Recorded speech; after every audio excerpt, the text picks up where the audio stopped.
The rhythmic hum of the engine filled the cabin as Martin leaned back in his seat, eyes flicking between the track ahead and the control panel.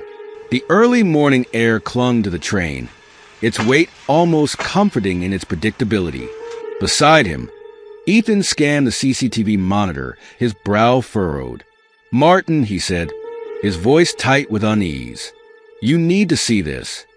Martin leaned forward, the grainy feed sharpening into view. On the screen, faint figures moved along the embankment, their silhouettes dark against the pre-dawn glow. At first, they seemed like track inspectors, but their deliberate movements made his stomach twist. Tools glinted in their hands as they closed in.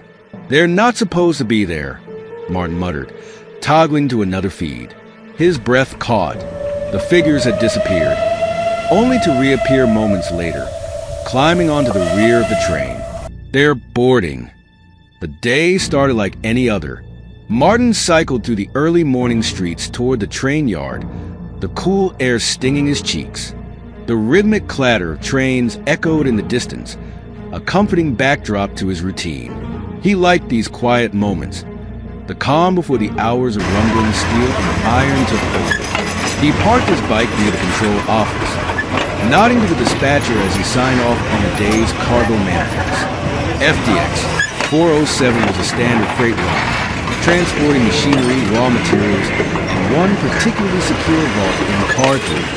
The vault always stood out. A fortified enclosure with reinforced doors, biometric locks, and a distinct aura of secrecy. Martin didn't know its contents, but the vault's presence hinted at something valuable. He'd speculated about it before. Jewels, classified documents, or perhaps something even stranger. The thought always lingered in the back of his mind, but his curiosity never got the better of him. Routine was his comfort zone, and today seemed no different. By the time Martin completed his pre-departure checks, Ethan arrived, his presence as reliable as sunrise. "Morning, Martin," he said, climbing into the cab and settling into his seat. Ethan had joined the crew 2 years ago, but they worked together like clockwork. "Ready to roll?" Martin grinned, tugging at the throttle lever. "Always." The final green light from the control tower signaled their departure, and the freight train began its steady journey into the waking world. The train chugged along the countryside, its rhythm soothing. Martin enjoyed the familiarity of the ride, the gentle sway of the cabin, the hum of the engine, and the way the tracks seemed to stretch endlessly toward the horizon.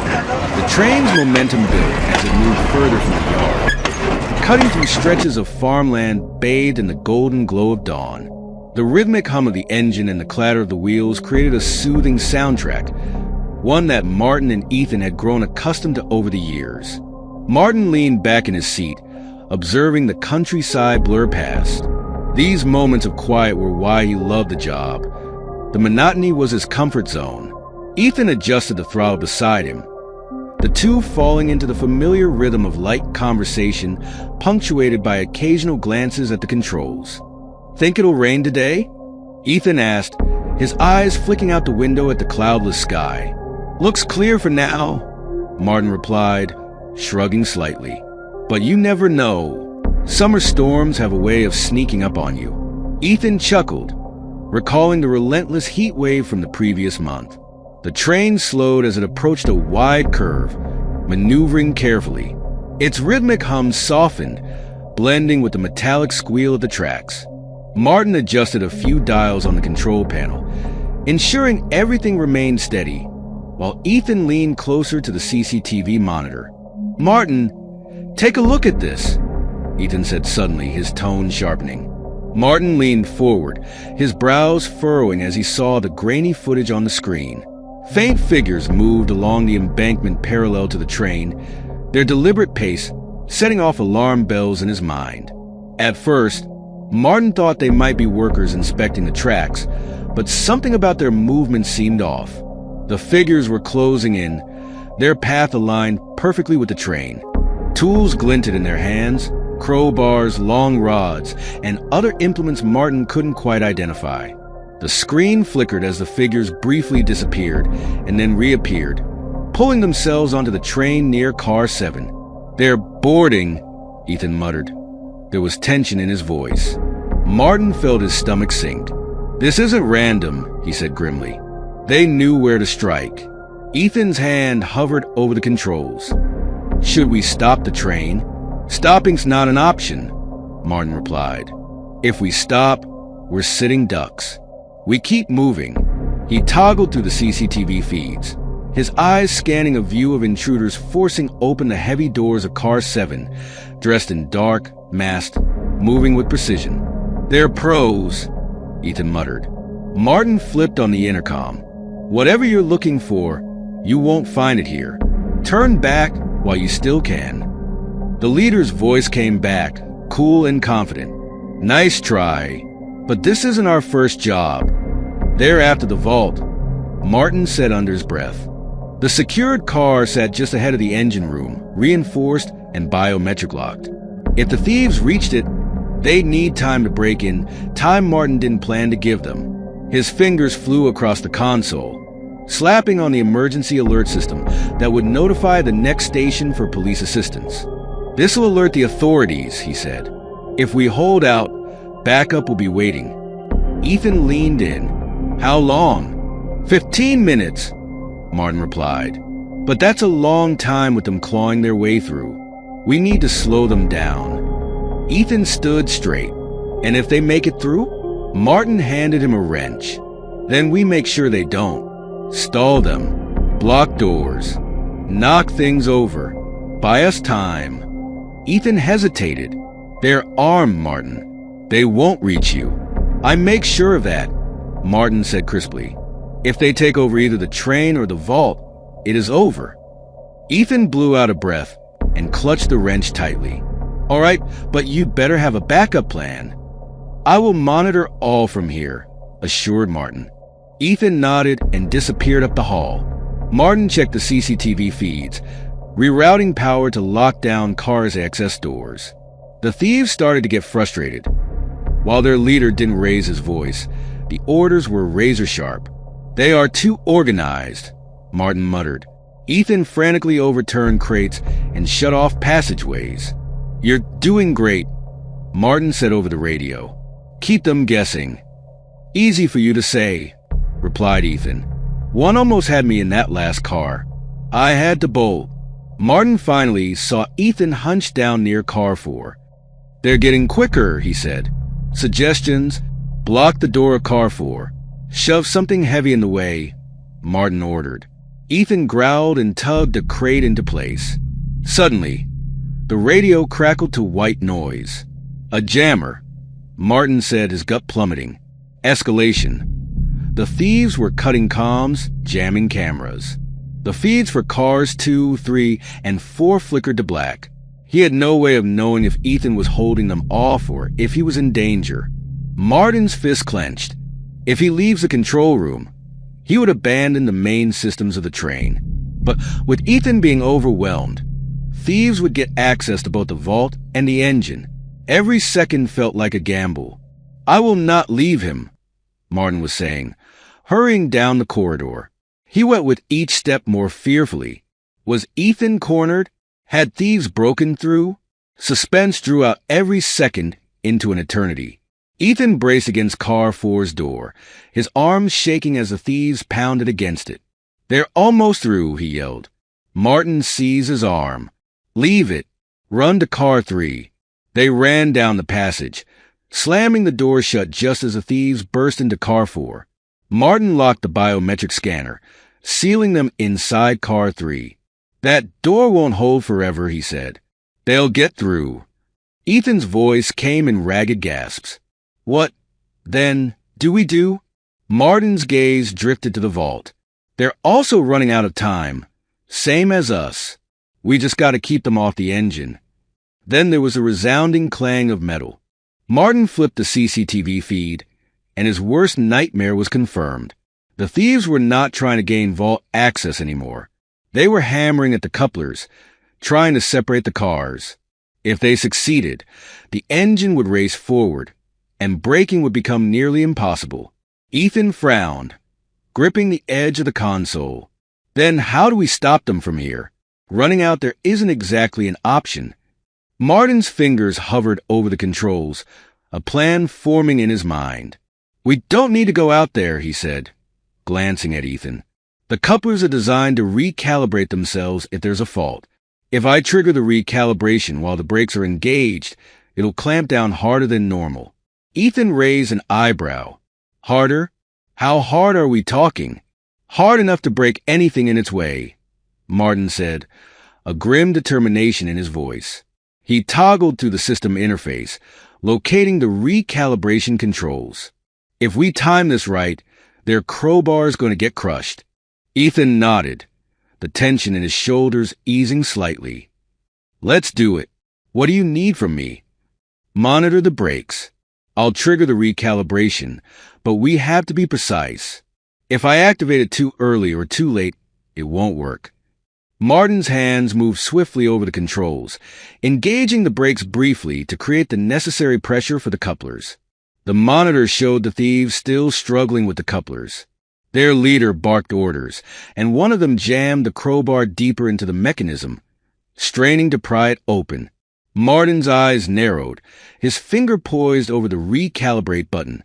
"Wait for it," he muttered, watching the feed intently.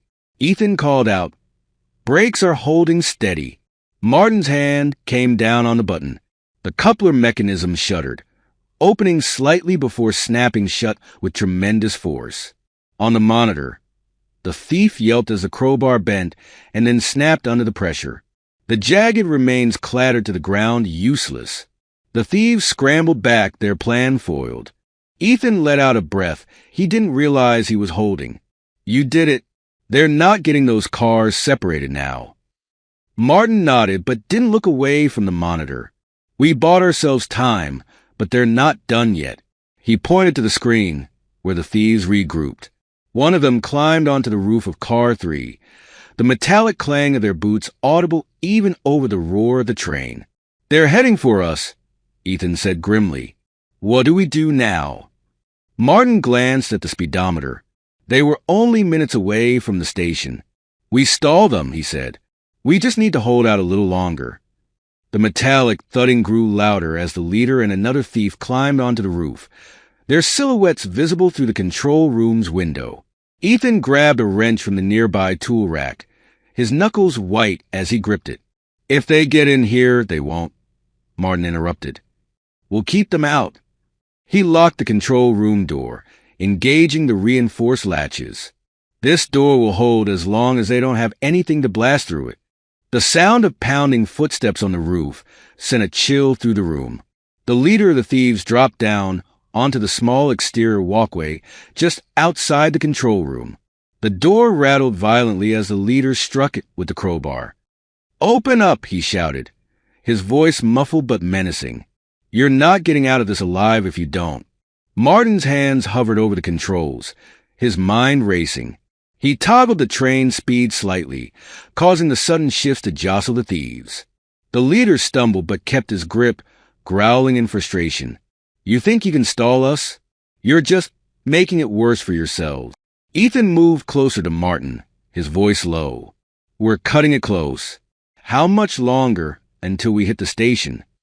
Martin checked the speed and distance gauges. 3 minutes, maybe less. If we keep this speed, they won't have time to do much damage before we get there. The pounding on the door intensified, each strike reverberating through the control room. Martin grabbed the intercom and pressed a button. "Listen to me," he said, his voice steady but firm. "If you pull the emergency brakes, this train will derail. You'll kill all of us, including yourselves. Think about it." The leader's voice came through, laced with scorn. "You're bluffing." Martin leaned closer to the mic. "Am I? Take a good look at the speedometer through the window. We're moving too fast. The only way this train stops safely is at the station. You've already lost." The leader hesitated, glancing through the window at the controls. The warning lights flashing on the dashboard seemed to back up Martin's claim. Still, he wasn't ready to give up. "I don't care," he snarled. "I'll take my chances." Ethan stepped forward, his wrench raised. "You're out of time," he shouted. "Look ahead of you. The leader peered over the corner briefly, seeing the station lights approaching rapidly in the distance. For the first time, doubt flickered across his face. He glanced back at Martin and Ethan, then at the speeding tracks ahead. "Damn it," he muttered under his breath. The train was nearly there, and his escape plan hinged on their ability to vanish before the authorities could pin them down. "Get ready to jump," he barked, his voice cutting through the clatter of the train. "Move," he shouted over his shoulder as his men followed suit, their boots thudding onto the concrete one after another. Martin and Ethan watched from the control room window, their stomachs sinking as they saw the thieves scatter. "They're making a run for it," Ethan exclaimed, his hand instinctively gripping the edge of the console. The thieves darted in different directions, hoping to blend into the shadows and evade capture. The leader sprinted toward the far end of the station, his long strides carrying him toward what he thought was an open exit. One of his crew tried to jump onto the tracks, but a sharp whistle from an officer cut through the air, and a spotlight pinned him in place. Moments later, he was tackled by two officers. Another thief veered toward a maintenance tunnel, his path clear for just a moment. Before he could slip away, a team of officers surged forward, blocking his escape. An officer lunged, grabbing him by the arm, and the two tumbled to the ground. The leader thrashed wildly, trying to free himself, but the officer held firm, pinning him down until backup arrived. The other thieves, seeing their leader subdued, stopped in their tracks. They dropped to their knees, their hands raised in surrender as officers closed in. The platform, now bathed in the glow of flashing police lights, erupted with shouts and commands as the situation came under control. After the debacle, the station master approached Martin and Ethan on the platform, his face a mix of relief and admiration. "You two kept your cool in a situation that could have gone south fast," he said, clapping Martin on the shoulder. "The police are handling the rest, but it's thanks to you that this train made it here intact." Martin offered a tired smile. "Just doing our job," he replied, glancing back at the train. The vault, untouched in Car 3, was a testament to their efforts. For all the chaos, they'd kept their cargo and themselves safe. As the first light of dawn began to creep over the horizon, Martin and Ethan leaned against the train, their exhaustion mingling with a quiet pride. The night had tested them, but they'd emerged on the other side, the rhythmic hum of the engine promising steadier miles ahead.